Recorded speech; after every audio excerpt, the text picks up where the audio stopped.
This was a vow that Jon had never seen before. Princess Shireen is the queen's only child. I pity both of them. The child is not clean. If Stannis wins his war, Shireen will stand as heir to the Iron Throne, and I pity your 7 kingdoms. Maesters say grayscale is not. Maesters may believe what they wish. Ask a wood witch if you would know the truth. The gray death sleeps only to wake again. The child is not clean. She seems a sweet girl you cannot know. I can. You know nothing, Jon Snow. Val seized his arm. I want the monster out of there. Him and his wet nurses. You cannot leave them in that same tower as the dead girl. Jon shook her hand away. She is not dead. She is. Her mother cannot see it, nor you, it seems. Yet death is there. She walked away from him, stopped, turned back. I brought you Tormund Giantsbane. Bring me the monster. When you play the Game of Thrones, you Subscribe and like. or you die. There is no middle ground. All right, hello YouTube. We are into day 11 of our 25 days of Winds of Winter. This is the first time I've recorded in like a good couple of weeks. I've been sick for most of this event. So if you guys have been able to tell, some of the videos have been edited quite a lot. Some of them have not been edited much at all. And that's basically because of being sick. So finally kind of back, feeling about normal. But let's get into Val. And I think she's a very interesting character because she is quite a minor character in the grand scheme of things. If you think about all the characters in the North, she's a character that doesn't have a lot of time in the book that is given to her specifically. But the one thing that I find interesting, and the reason I started out today's video with that quote, is I think we all think that the first, about quarter or a third of the book is going to see Jon Snow probably dead, or at least in Ghost's body, his soul probably not being in his own body. And so when you come to this point where Jon Snow is not really the person in charge, Jon Snow is like one of the few people kind of protecting Val. Selyse wants Val to be married to one of her own men, and it's time for her to be married because she is viewed as basically a princess, as someone of high royalty within the wildlings. It's a way to join their people with the people of, the South, with the Queen's men. That's not how this works necessarily whatsoever. And I think this is even going to get even more divided when you look at the fact that, okay, if Jon's dead, right, the wildlings are going to be in a really interesting spot because the one person protecting them was Jon. Jon was the person advocating for them quite a lot. And so you're going to come to this point where what does Val do, right? Her and Tormund seem to be the figureheads for the wildlings. What do they decide to do at this time, right? I think it's very likely that Tormund and a group of wildlings could come back to Castle Black to avenge Jon's death. Very similar to the way season 6 kind of starts out. But there is this part of here that I think is very interesting. Given the fact that we have this grayscale plague that is really foreshadowed here more than any other storyline, specifically because we get this idea with Shireen and how she's dead and she's corrupted by Val, but also on the case of this character like Patchface, who is very prophetic. He is somebody that seems to also already be dead. It's very interesting the way that those things are described. And so trying to figure out Jon's plotline is really the key to this, because we do know that Stannis will burn Shireen. That has been confirmed by George R. R. Martin. It's something that I necessarily didn't understand going into this community. And, as you go back and look on it, George specifically says, yes, Stannis is going to burn Shireen. Now, I have maybe looked at that and gone, okay, I don't think that is as cut and dry as what came out in the show, where Stannis is forced to burn Shireen because of this and that. I came to this idea that I think it makes more sense that Melisandre ends up tricking Stannis to burn Shireen. Something similar for like Mance being, looked at as the Lord of Bones. I think it could be very interesting here if the same thing is done with Shireen, where Shireen is basically mirrored to be somebody else, that she looks like somebody else. And then all of a sudden, as she dies, we find out actually it was Shireen. So maybe he's planning to burn, for instance, Patchface or whoever he's, planning to burn, that ends up actually being Shireen. But the thing that I think could actually push Shireen's burning even further is going to be somebody like Val. Val is somebody that's deathly serious about this character of Shireen.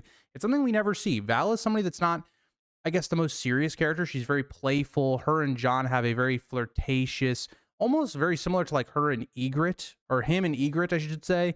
They're very similar in the way those relationships kind of work. And that's why I think a lot of people like the idea of Val and Jon Snow being the end game of the series. And so to me personally, I look at it and I go, Val has this connection of wanting Shireen to die or to be sent away or whatever. We know that Shireen is going to die because of a burning. If that is the case, that means Melisandre is going to be involved.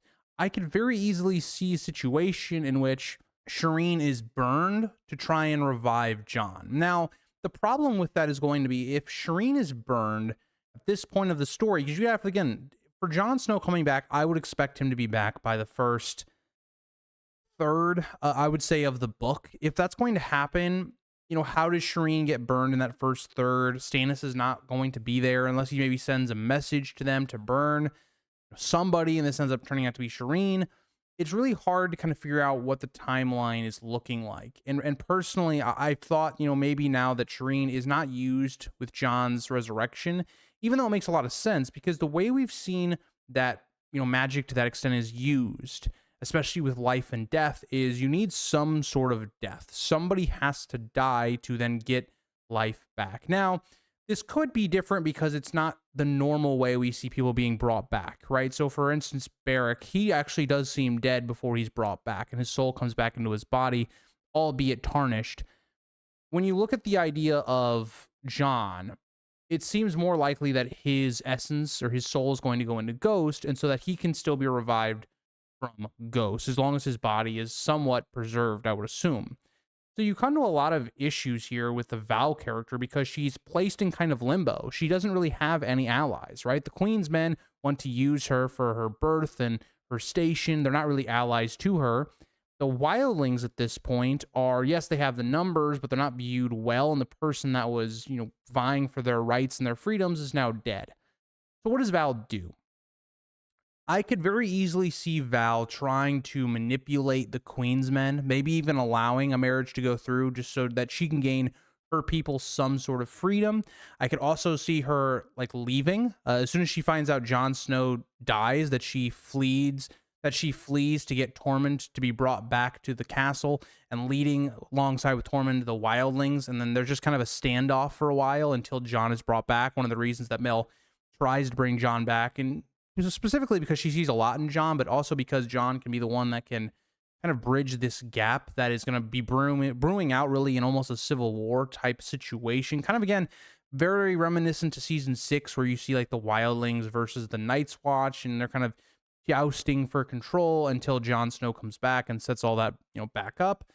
And so you have Val in a weird spot where she's a minor character. There isn't a lot to go off of. The things that we have been given that make a lot of sense for her to be involved with don't seem like they're going to be happening within the first third, like I maybe had predicted in the past, based upon George's plans for Shireen. Unless he changes those things, he could always do that, right? He's done that in the past, changing, plans or things that he's wanted to do. Me and JC talked about in lengths with our 2 videos we collabed on, his original plans for A Song of Ice and Fire, how those have changed so much.